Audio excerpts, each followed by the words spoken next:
few weeks ago, there was a woman shutdown in South Africa. And so the reason why this shutdown happened was because women just had enough of the violence in South Africa. And so this is a topic that really, for many people, depending on where you were looking at this from, you may have seen, people's profiles going purple and the color purple almost kind of being everywhere. And I think this is because of gender-based violence in South Africa. And so depending on where you're looking at this topic from or this issue from, you might maybe think women are just being too much. They're being extra. Why all the fuss of, going out and making men feel like they're the causes of all the problems that we experience in society? But I think for us, we can't deny the fact that regardless of how much and who the violence is done to, violence is never a good thing. And so this is something that's also got us thinking. What kind of a society do we want to create for our children? What kind of world will my daughter grow up in? And so these are questions that, for us, got us thinking and got us wanting to do something, especially a topic related to this issue of violence. What are the forces behind the violence that we see in South Africa and even in other parts of the world? And so welcome to The Journey, a podcast designed to facilitate healing, restoration, and growth. I'm your host, Erica Bongo. And I'm Camden. And so today we're going to be looking at the topic of dying to be a man. And this is really just looking at what are some of the causes of male violence, not just in South Africa, but broadly speaking. And what are some of the forces behind this issue of violence that we see in our society? Is it a psychological thing? Is it a spiritual thing? Is it a social thing? And so we're just going to unpack that and have a conversation around that, because I believe it's high time we talk about this. Thank you so much for just giving us that context, of violence and looking at it broadly. We know that South Africa specifically, as you mentioned, we've had enough. It's something that is so prevalent in our society. But we know that it's not just a South Africa thing, that it is a global issue, so anyone listening can benefit from just hearing our conversation today. And I think, firstly, we can just touch on, what are the causes of violence? What have you, in your area of work, you've come across? What are some of the causes of violence? And I think it's important for us to first highlight the fact that, anyone, male or female, has the capacity to be aggressive. And so the reason why we talk about violence, especially violence that is done by males, is because of the consequences and the severity of what usually happens when males are involved in acts of violence. Women are just as capable of aggression as men are, because men are built strong. They are stronger than women physically. Whenever there's an issue that has to do with force, they are likely to cause more damage than women. And I think that's why you see a lot of statistics showing that men actually die from violence, whether it is violence between men and men, violence that, maybe they inflict on themselves in the case of suicide, for example.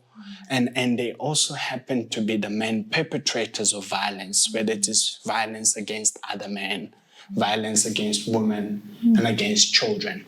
And so when we look at the causes of this violence, I think it's important for us to understand that this is a multidimensional issue. In that, yes, there is the spiritual aspect of things, and from a biblical point of view, we know that there are two causes of violence. The first one being sin, And so if you read the word, it speaks of how death entered the world through sin. And it also speaks of how the wages of sin is death. And I think maybe more specifically when you think of the scripture of James 4:17, it speaks of what actually is sin.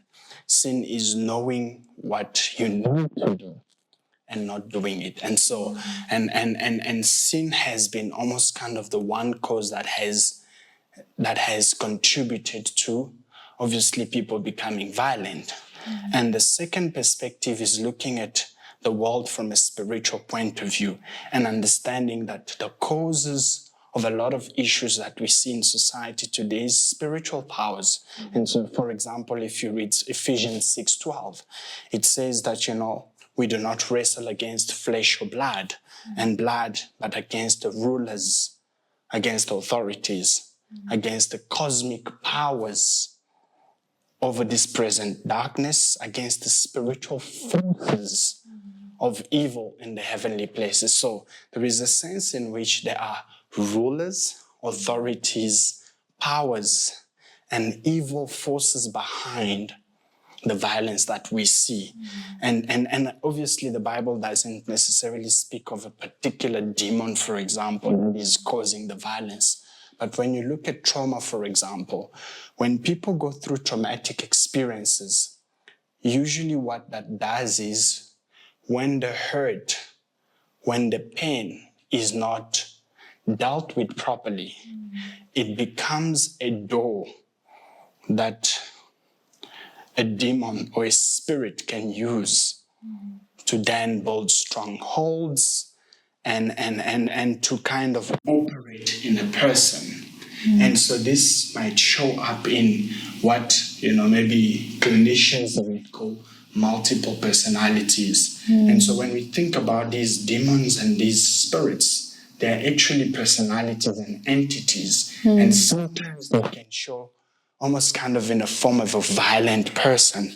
And so I think because Jesus believed in demons and in evil spirits, and he believed that, these are agents of Satan, of Lucifer, that he's using to cause pain and to cause a lot of the issues that we see in the world, we too should believe that, part of the reason why we see the violence in society is, number one, attributed to sin. Many parents knowing what they need to do, but not doing it. Many men knowing that they need to be present in the lives of their children, but not doing it. Many people, men, knowing that violence is not good, but still going ahead and perpetrating the violence. And then the forces that manifest themselves through trauma and multiple personalities, which are really just evil powers that are at work in society. And I think that would be maybe kind of from the spiritual point of view. Yeah, and I think I heard someone say the other day that, we're not saying that there isn't real things that are happening. So trauma is real, but the enemy manipulates and uses that trauma, in order to make it worse. So there is both the physical, the reality that something did happen to you, there was trauma, but then now the enemy using whatever happened to you to kind of to make it worse, So the Bible says, you can be angry, but don't sin. So it's that thing yes, this happened to me and I can be angry about it, but how do I respond to what happened to me? And that's where we see, people, really becoming very, very violent. And I think if we can just also touch on, you spoke on the biblical side of it, but what are some of the real things that happen, that can cause? I know you are answering most of the questions today because Eric's speciality and focus on his research is on masculinity.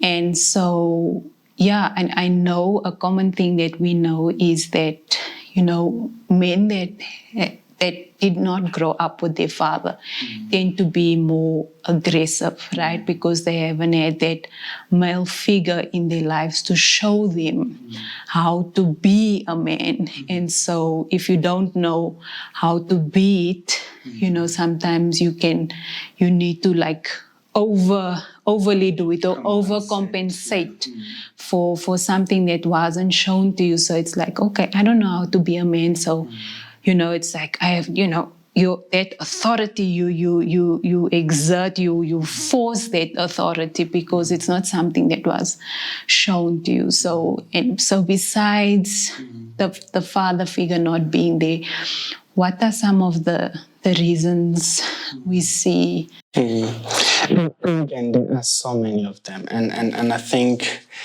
the first one is, usually from the time a boy is a child, they are exposed to mixed messages. And as a society, there's almost like a sense in which, on one hand, we tell boys, you must be a good man. But at the same time, we tell them you must be a real man. And so usually the good man is the caring, is the loving, and is all the nice things we want them to be. The real man, though, is a version of a man that is often not very healthy. It's often a version of a man that is in control. So you must have control, you must be in control. And that control is not just control over other people. Sometimes it's control over your own emotions. Because if you don't cry, if you don't show emotion, then you're a good man. But at the same time, what it teaches boys that I can only show one side of me, the happy, the good. Now, what happens with the other stuff, the anger, what happens with the sadness? What sometimes then ends up happening is boys turn to alcohol.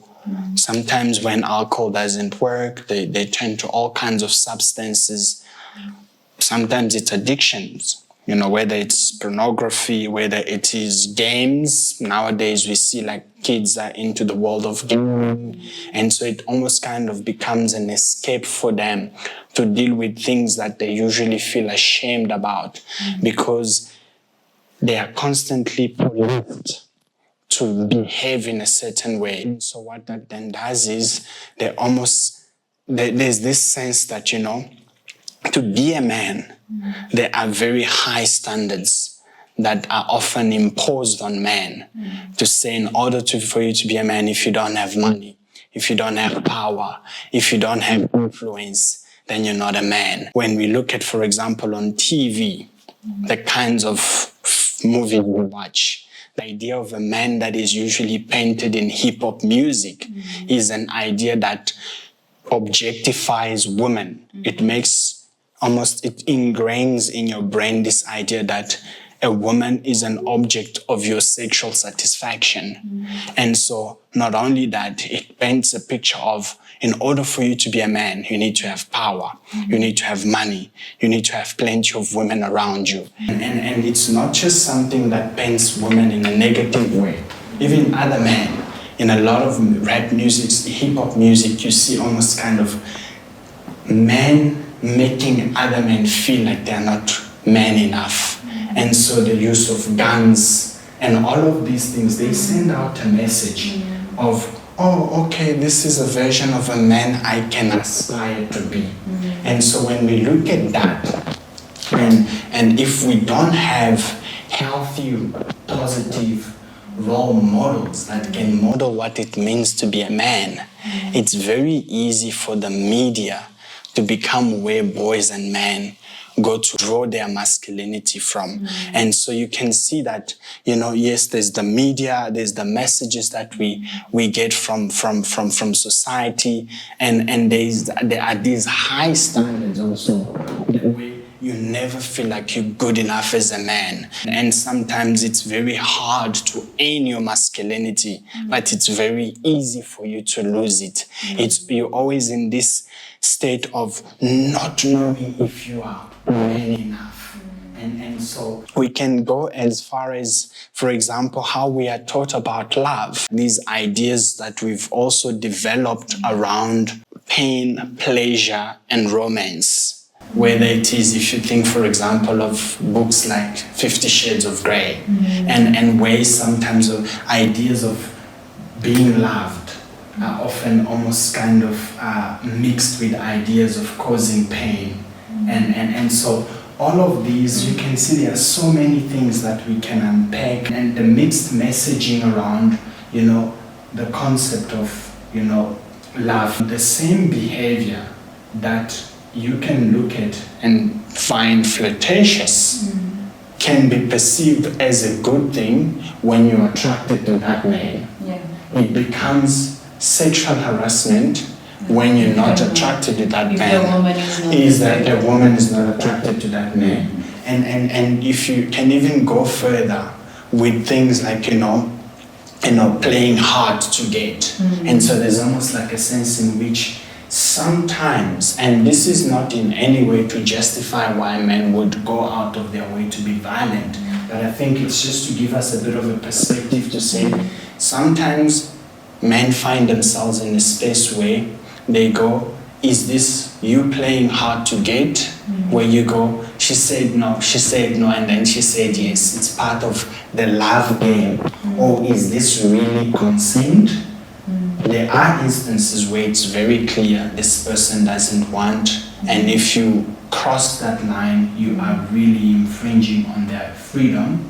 But when you look at a lot of rules of the game, a lot of the messages we receive from society, they are very confusing. It's mixed messages of the very thing that we say is bad today is the very thing that in another context we say is good.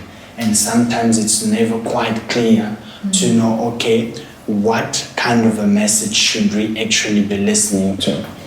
And I think just to, pause a little bit on that issue, I think it's more in terms of like in a dating relationship. And I think if we can speak more to, because we don't want it to seem like, again, that it's the woman to be blamed, how the signals that she is sending, because I think it's about understanding what we need to teach our boys, right? Because you'll get men that knows the game, that it's hard, she's playing hard to get and all of that, and can accept rejection. Right? I think it's those men that become very ugly, aggressive, abusive when they are rejected by a woman. And so for me, what I'm asking is then, what are some of the signs of males that we should be cautious of, I think, as women, right? And also, how do we teach those men to be able to control themselves, that even if a woman rejects you, because I think it boils down to a man, how he's willing to accept rejection, because it seems like that's one thing that can really provoke a man to anger, is that rejection. And I think before we speak of, some of the things that we can teach our boys, I think it's important for us to understand that because this issue involves both men and women, it's important for us to understand that from a younger age, just as much boys are socialized, they are raised to think about ideas of power, ideas of sex, ideas of manhood and masculinity in the same way. Girls are also raised in a similar way. So I think both men and women are complicit in almost kind of creating this dynamic, these relationship dynamics. So it's not just a man's fault. And I don't think it's just a woman's fault.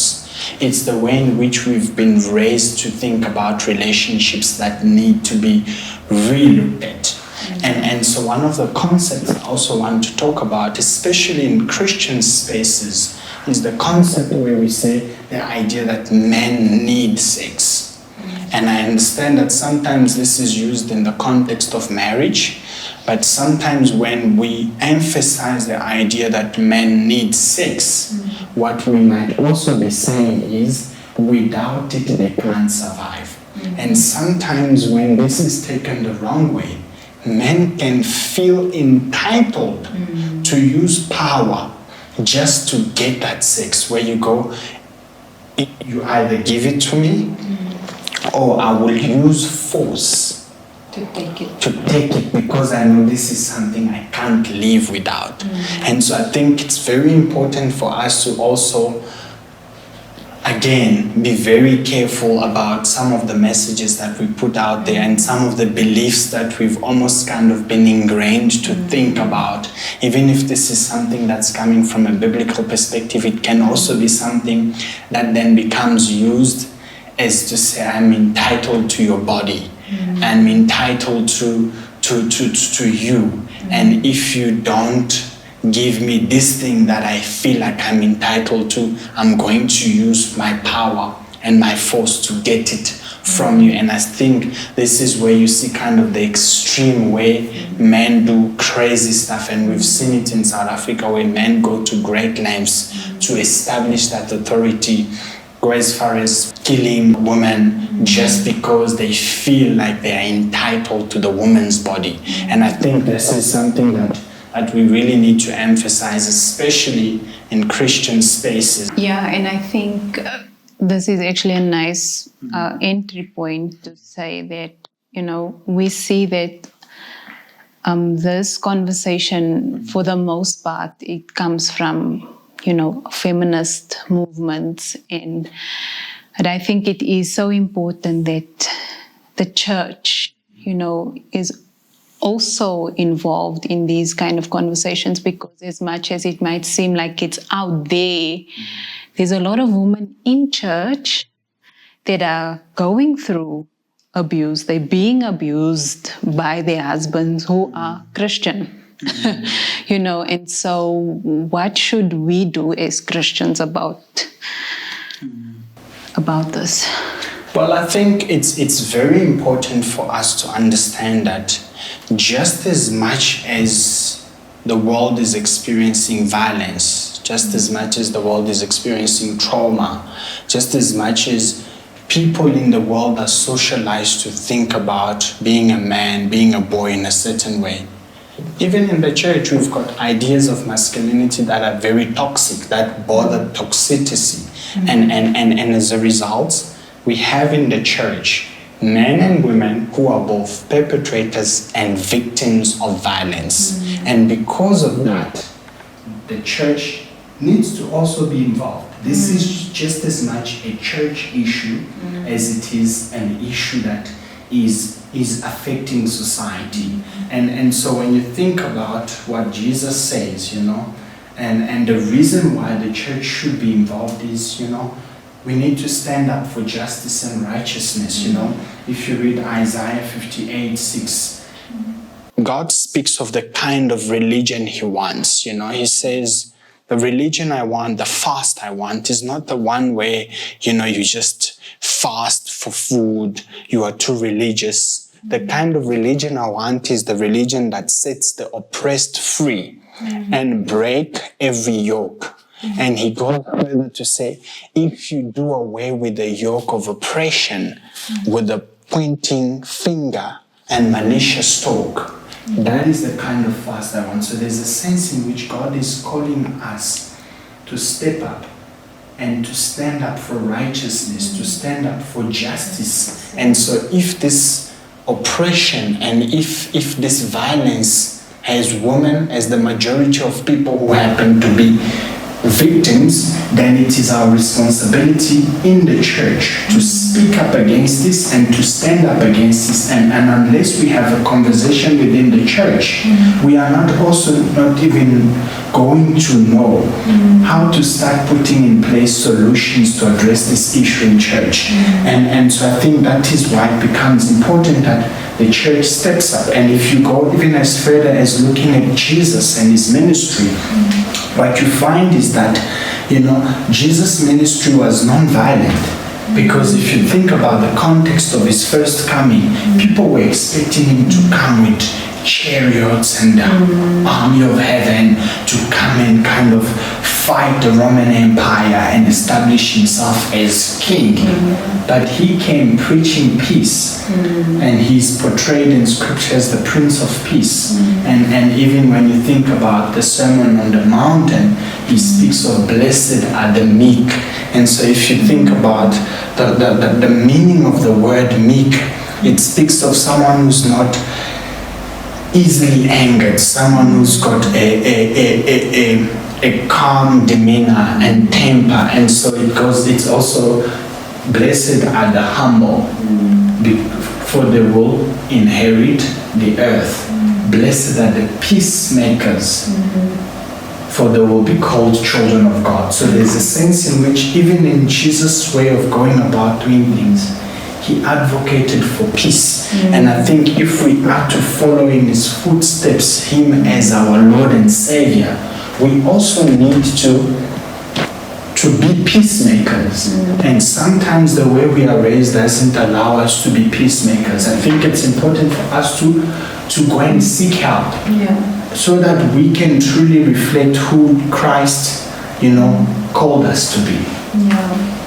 And I think, it's so important that it's like, okay, this is an issue that, needs to be dealt with. But I think it's important to know how, it's like this is there. And yes, we've got the Word of God.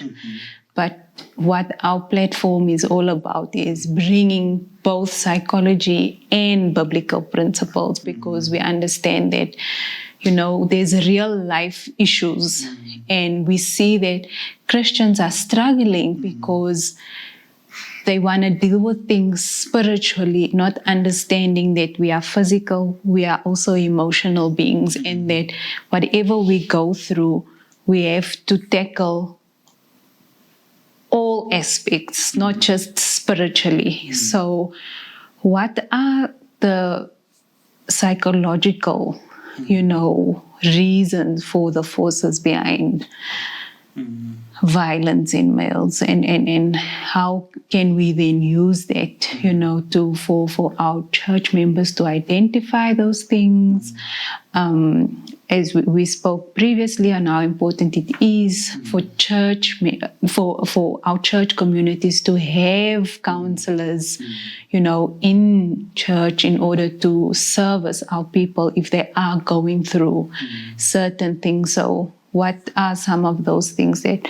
we can look out for as maybe counselors of the church?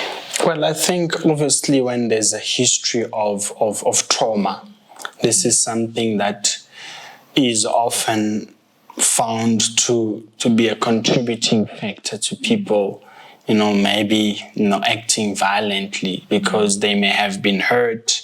Because usually what happens is your aggression is kind of the curtain or the front door to some form of hurt. And so I think when there's trauma, it's important that, we maybe investigate to see, okay, does this person need help? But I think over and above that, how we socialize our boys is also important in our men, in that it's important that we humanize and normalize, what it means to be a man. Because sometimes we only demand of men to be people who show the positive, the good. And then we don't allow them to fully embrace what it means to be a man. Sometimes the man hurt is a thing, Men also go through all kinds of emotions that women go through. And unless we create a space where we are able to encourage that, it's going to just be something that men deal with in silence, either by, using substances. And in a lot of instances, for example, if you look at statistics around suicide in South Africa, most men are the ones who commit suicide. About 80 odd percentage out of 100%, it's men Why? Because usually when you don't know how to deal with the issue and because you are scared to talk to anyone, what do? You revert to things that are not healthy to deal with the issues. And so I think it's important that we create that space where we are able to normalize, men, talking about their issues, men seeking help. And we need to be coherent in the message that we give around how we raise boys. We need to promote positive, healthy masculinities that are non-violent, that are non-aggressive, We need to teach our boys how to regulate their emotions, Teach boys and men to resolve conflicts in a peaceful way and to understand that you don't have to revert to violence and aggression in order for you to state what you want. How do we teach boys and men how to negotiate in relationships? How do we teach them how to have empathy and respect for women as human beings? Because in a lot of these violent and brutal ways in which some men have killed women, we see that sometimes there's almost like that objectification of women, which then also makes it hard for men to see that women are human beings too. And I think it's important that we teach our boys and men, that empathy. And so for fathers as well, we need to teach them how to be present, how to be positive, and how to be, active fathers in the lives of their children, so that they don't end up perpetuating the wounds that come with, fatherlessness and so on and so forth. And I think ultimately it's important for us to encourage dialogues, healthy dialogues between men and women in society about how we can create a society that is healthy and that is safe for everyone. And so it's important that we reach across each other to be able to dialogue and talk to each other and not see each other as enemies, not see each other as competition, and understand that, men die from violence just as much as women do. And so men stand to benefit from a healthy society just as much as women do. And so the issue of addressing violence is not a man's issue only. It's not a woman's issue only. It's an everyone's issue. And we all need to be involved in creating the kind of a society we all want to live in. Yeah. And I think, a good way, if we talk about church, is I know there are men conferences, even in your young adults ministry, your youth ministry. I think it's so important to discuss these things, It's important that males address males, and like you say, that females address the males and the males address females. I think sometimes we have our separate conferences, but it would be nice also to have female speakers at male conferences, just to bring that woman perspective, and male speakers at female conferences. We understand that the purposes of those different conferences, where, you just want to focus on the opposite sex, or on the same sex, sorry. But I think, to have these kind of conversations just to bring the perspective of the other, and so I think that is what is necessary. Okay, so what are some of the consequences of, male violence, and what can we do as a society? And so in terms of the consequences, obviously, when men are raised to think about what it means to be a man in a certain way, they become very restricted in their emotional expression. And that then leads to them, either being scared of asking for help when they need it, or acknowledging that they are struggling when they have something that's going on. And so they end up now turning to things like alcohol, they turn up to things like drugs, addictions of all sorts, pornography to deal with issues, and these sometimes include issues of loneliness. We've got so many men who don't have genuine friends, and so as a result, because there's a sense in which if I have a friend and I open up about my struggles, are they gonna question my manhood? And so as a result, I just gonna keep everything to myself. And sometimes, when it becomes too much, we use violence, we harm other people in fear of us not losing our masculinity. And so there's almost like the sense in which, as the topic of our discussion says, men are willing to die and kill just to be a man. That would be, one of the consequences.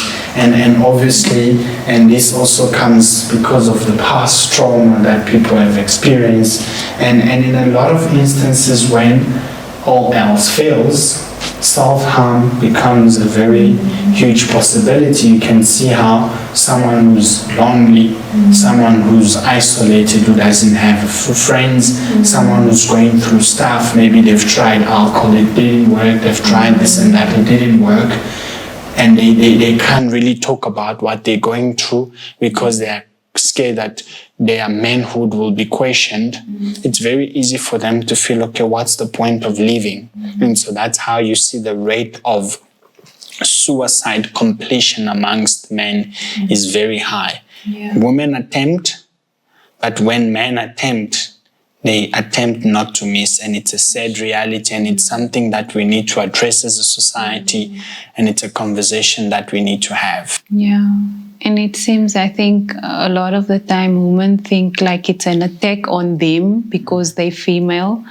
But if you think about it, it's actually a man's own fight with himself. But he can't, it's like that will be his last resort, is to actually fight himself, because that's the one he's actually angry at or wrestling with, and so the woman is basically, it's just a projection of what he's actually experiencing on the inside. So it's not really a thing where, it's against the woman. It has basically nothing to do with the woman. It is his own wrestle. So I think our huge problem is then, how do we help men to regulate their emotions? How do we help them to speak about their emotions and teach them how to treat? It's not just about, like we said, it's not a male-female issue. It's how do we treat the next person, that rejects. Am I violent because I didn't get what I want? Whether it's a male or a female. And so I think, it's important for us to have these conversations, and for us as a church to do something about it. That's it from us, guys. And if you have any questions, any thoughts, please feel free to share with us what stood out for you in this episode. Is there a particular topic you would like us to cover in our future episodes? If you really benefited from this episode, we would encourage you to spread the word. Share this episode with someone that you believe will benefit from it. It could be a male in your life, a man that you believe that, if they hear this, they will really benefit from it. And if you really enjoyed, this podcast, please consider subscribing to our channel. Our aim is to be able to spread this message of healing, restoration, and growth as far as we possibly can, in order to be able to create greater awareness and hopefully, normalize conversations like these. So thank you so much for watching until the end. Until next time, we wish you healing, growth, and restoration. Bye-bye.